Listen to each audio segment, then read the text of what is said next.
Этой весной мы с другом отправились в Карачаево-Черкесию. Перед нами стояла цель найти и разведать заброшенный свинцово-цинковый рудник Эльбрусский, расположенный в живописном ущелье реки Кубань.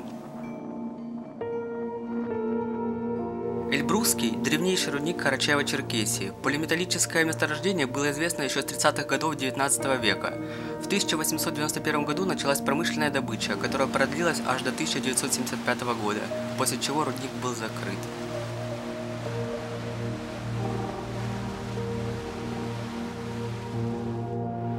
Наконец-то доехали до рудника. Как я уже говорил, инфы про него очень мало.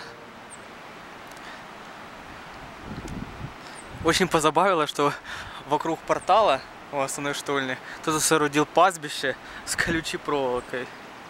Дим, ну что скажешь, как тебе? Я думаю, сейчас будем забрасываться. Все будет хорошо. Да, это считается основная главная штольня. Выше непонятно, как оно шло вообще разработка, вверх-вниз, но тяга очень сильная. То есть получается как-то продавается либо сквозь расщелины, либо, не знаю, может быть горизонты выше все-таки ж есть. Вон там, вдали, очень похоже, как в Тернаузе, какой-то вентиляционный комплекс. Скорее всего, здесь было сопряжение, что типа биски. Но вентиляторов уже нет. А вот это АБКшка, административно-бытовой комплекс, корпус. Думаю, сейчас туда сходим, но там уже вряд ли что-нибудь интересного.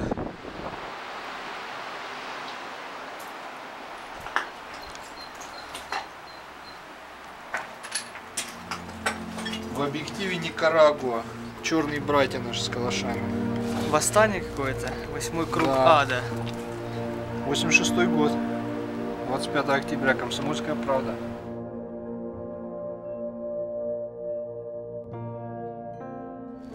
Начинается заброс.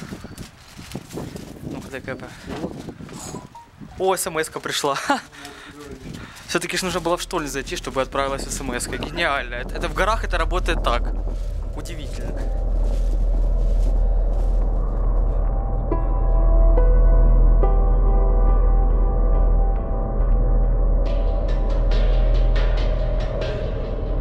Данная штольня являлась главной откаточной всего рудника.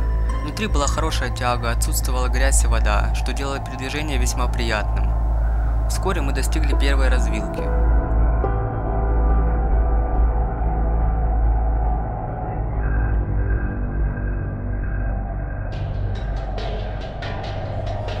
Ну какая-то дырка. Очень низкая, да?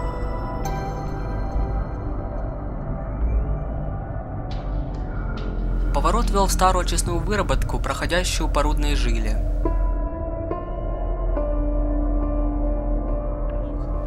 Тут может быть минеральчики. Здесь можно умереть. Вот, смотри какой.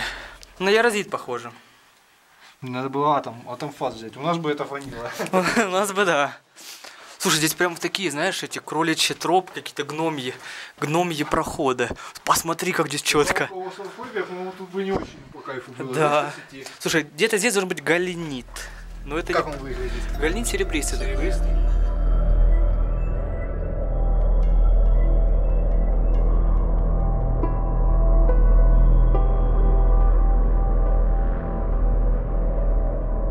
Штрек оказался сквозным. В конце выработки стояла глухая перемычка с пробитым лазом. Далее мы попали в зал, напоминающий помещение подъемной установки. Сразу прошу прощения за слабый свет.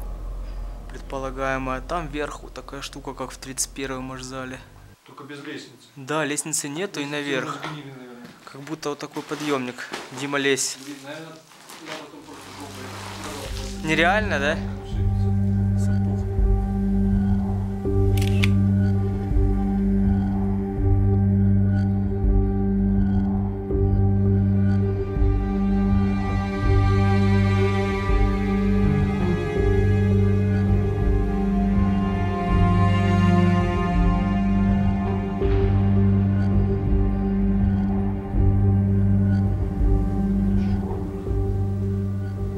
Очень эпичное место. Здесь была лестница, но она развалилась.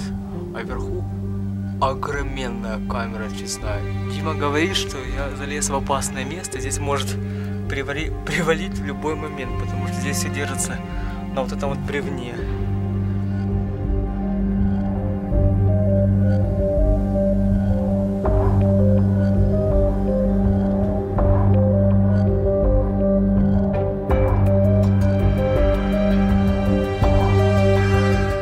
продолжали двигаться вперед. Система откаточного горизонта напоминала Бештаугорские подземелья, где основные выработки шли параллельно рудным телам. Однако здесь огромные очистные камеры можно было видеть во всей красе.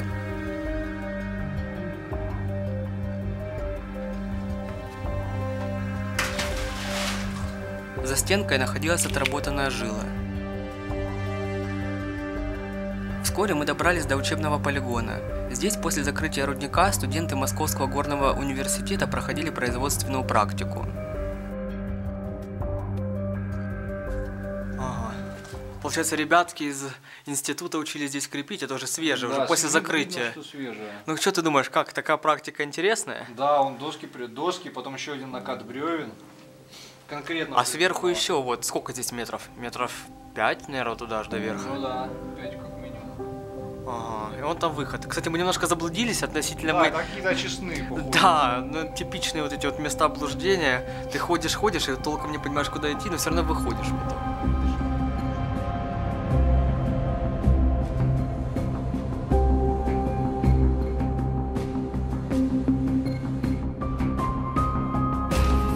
Штольня кончалась забоем. Обойдя все боковые выработки, мы пошли обратно. Эльбрусское месторождение представляет особый интерес у коллекционеров минералов. В руднике мы смогли найти образцы мышьяковых руд, желтый аурипигмент и красный реальгар.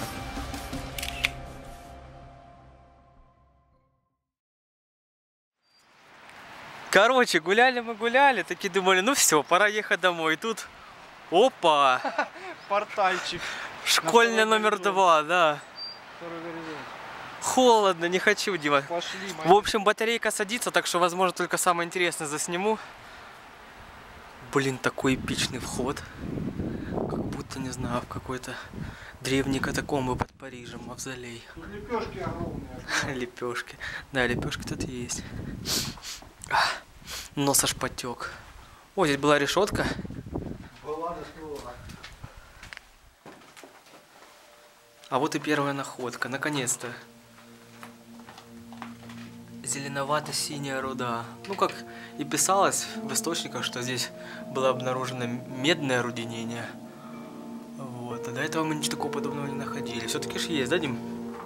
Что-то тут есть. Сейчас зафотоним и полезем, наверное, в забытовку, в дырочку. Или туда. Туда ты не пролезешь.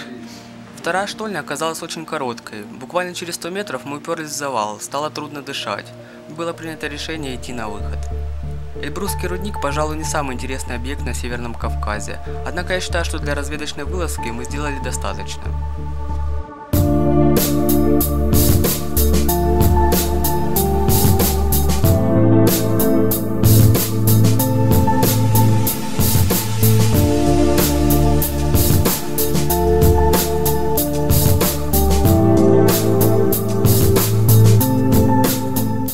В следующем году постараюсь выложить ролик про самый лучший заброшенный рудник, в котором мне удалось побывать.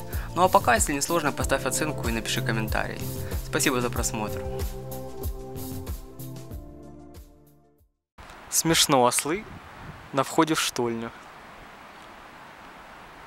Даже они были в руднике.